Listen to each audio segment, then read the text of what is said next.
All right, what's going on? Not be so close. So, I want to just do this just for a reason. I'll point out. Now, just for measure, I didn't vote for Donald Trump. I didn't even vote for Hillary Clinton. So don't even think that. I voted third party. I'm a libertarian.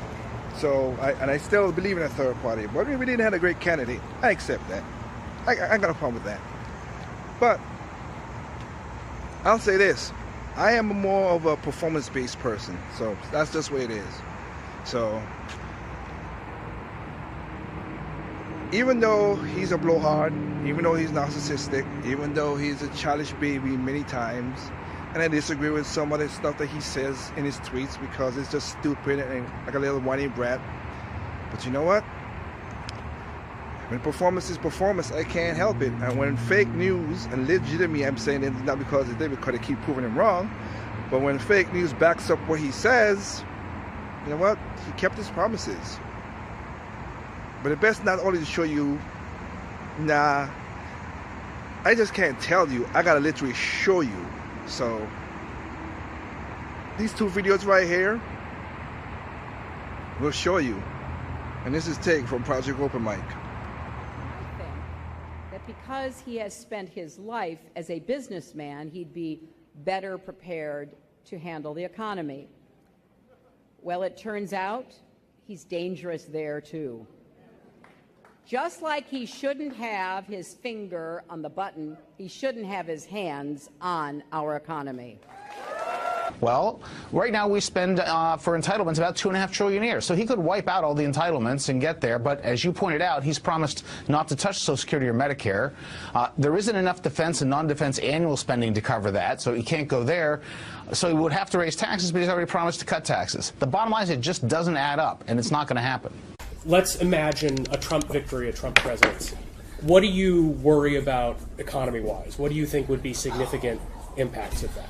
Well, you would be getting somebody who has, I mean, even aside from ideology, right, left, taxes, deficits, you'd just be getting somebody who has no idea, just complete blank about how does this thing work. No idea that some treaties, that trade treaties are not abrogated, casually.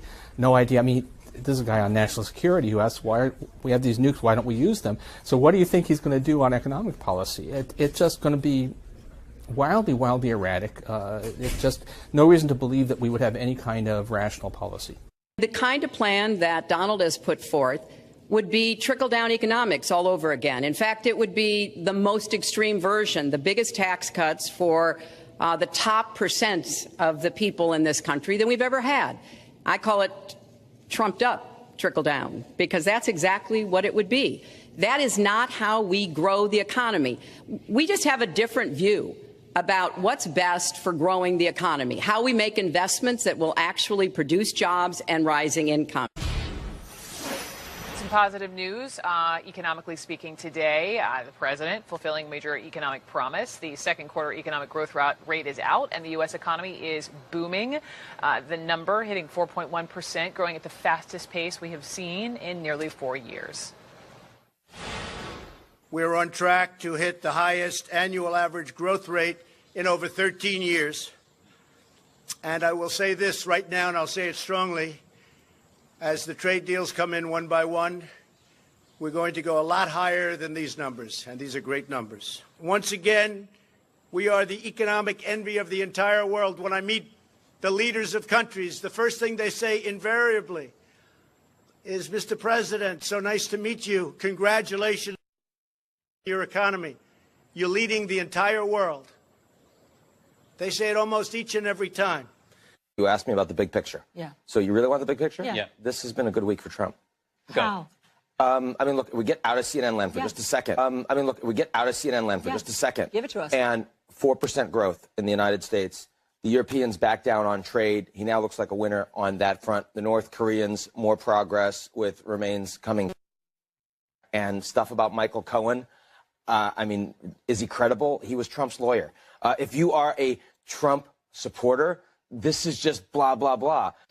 Well, first of all, let me just address this issue about reversion to the mean. I mean, let's not forget that the economy was decelerating when Obama left office. The over Obama's last year in office, the economy grew at 1.6%. Now for the last year, the economy is growing a little bit over 3%. By the way, I was on the campaign. Most liberal economists said it would be impossible for Trump to get to 3 or 4% growth, and we're there now. For one quarter.